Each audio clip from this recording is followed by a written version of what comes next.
France. 2 men have been detained by French police on suspicion of fraud after they charged elderly people exorbitant fees for bedbug pest control treatments that they did not require.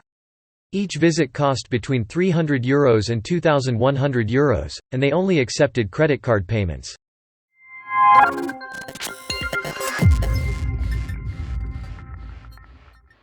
Tennessee. At least 6 people were killed and 23 injured by severe storms and tornadoes that struck Tennessee on Saturday. According to local emergency services, the damage was substantial and tens of thousands of people lost power. Alaska. The helicopter that went down during a rescue attempt in southeast Alaska last month has been found. On November 13, the MH-60 Jayhawk went down on Reed Island, some 80 miles, 130 kilometers, east of Sitka. Following the incident, the 4 crew members were flown to Seattle for medical attention. They have since been released. Nevada. For killing an innocent bystander and wounding another in a hail of bullets during a confrontation with a rival gang at a Reno gas station, a 19-year-old man has been sentenced to up to 40 years in prison. The man will be eligible for parole after 15 years after entering a guilty plea to second-degree murder with the use of a deadly weapon. Atlanta. 3 individuals were killed and 1 victim was injured in an Atlanta shooting. 3 of the 20-something victims were declared dead at the scene, according to the police, while the 4th was taken to a hospital.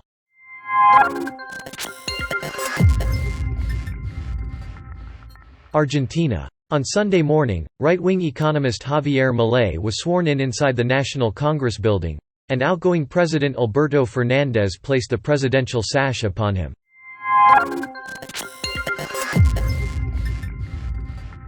Egypt. Polling stations opened on Sunday, December 10, for Egyptians to vote in a presidential election with little doubt the incumbent Abdel Fattah al-Sisi will secure a 3rd term.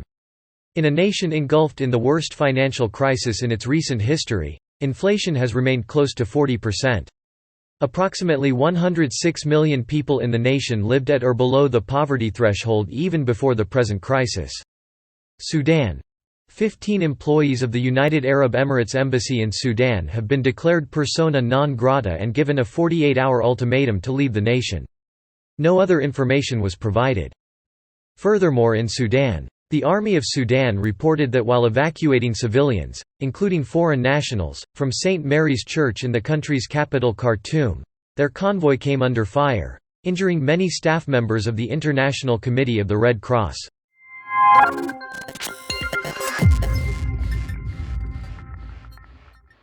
Malaysia. An obese man weighing about 200 kilograms had to be lifted by 8 firemen after he experienced breathing difficulties at a construction site in Penang.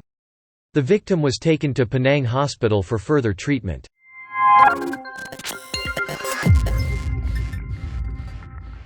Australia plans to increase the amount of affordable housing available by tripling the fees associated with foreign buyers purchasing existing homes. The $500 million that would be generated by the reforms announced on Sunday might be used by the government to fund housing and other key areas. Queensland. Emergency personnel were rushed to a street in Calingor, north of Brisbane, where they discovered a critically injured woman. It is believed that the woman was a mother of small children and a citizen of New Zealand. Not long after, she passed away at the scene.